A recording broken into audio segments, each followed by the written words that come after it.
Hey, what's up, Baptiste family? Today I wanted to come on and talk to you about sleep. Sleep is on our tracker and it's so important.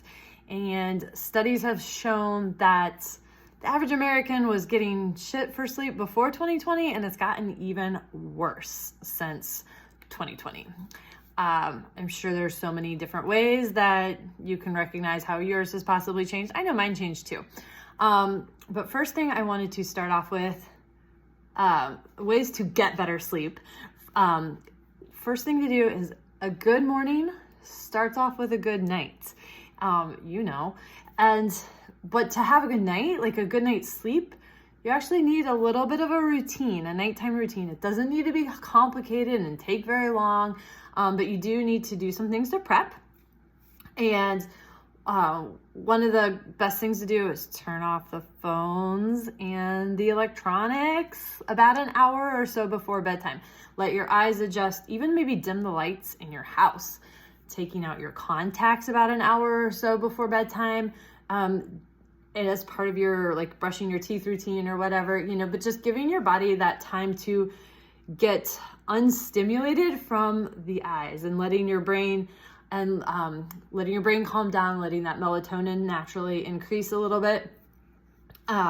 Additionally, brain dump a list of things that you need to do tomorrow, or maybe journal about some things that didn't go right today so that you kind of get it out there. Because you'll be amazed at how putting it down on paper, you might still think about it at night, but maybe not as long or as hard.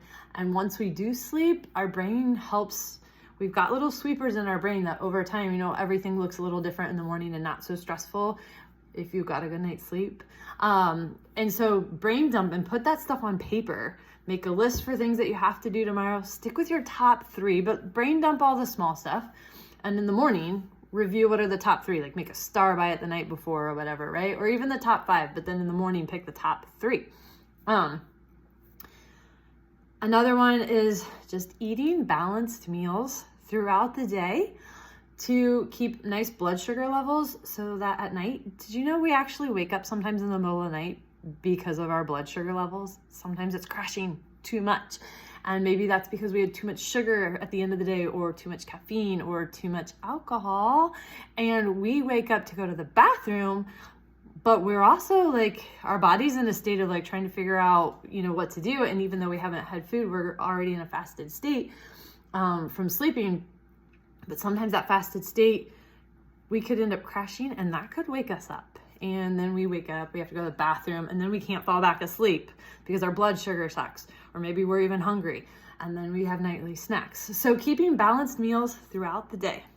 And then it really sounds kind of crazy, but staying hydrated throughout the day, and then cutting off the water or minimizing it that last couple hours before bed. But staying hydrated will help you sleep better. It helps your muscles stay relaxed better in a state of sleep. I don't know if you've ever paid attention to a night where you got some good hydration and in the morning you felt comfortable, but on days that maybe you like really didn't get good hydration for the end of the day, and maybe you slept really stiff and really tight like all night long, and in the morning you're like, oh, why am I so achy and sore? But staying hydrated throughout the day can actually help minimize that. It helps minimize the soreness from your workouts and does help you sleep better. So those are my tips. And I am so glad you've been with us here this past month and following along with some of the tips. And Fit February is going to be wrapping up really soon. And if you've decided you're ready for more, then I'd love to help you and coach you. I come up with a nutrition plan for you. I customize, I work with you on that. I work with you on how to make it something that works for you without a lot of restrictions, without a lot of drastic changes. And then of course you would have access to me on a regular basis to chat with me about where your struggle points are.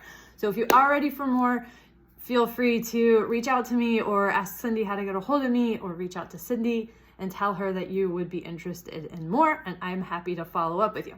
So I hope you have a good day.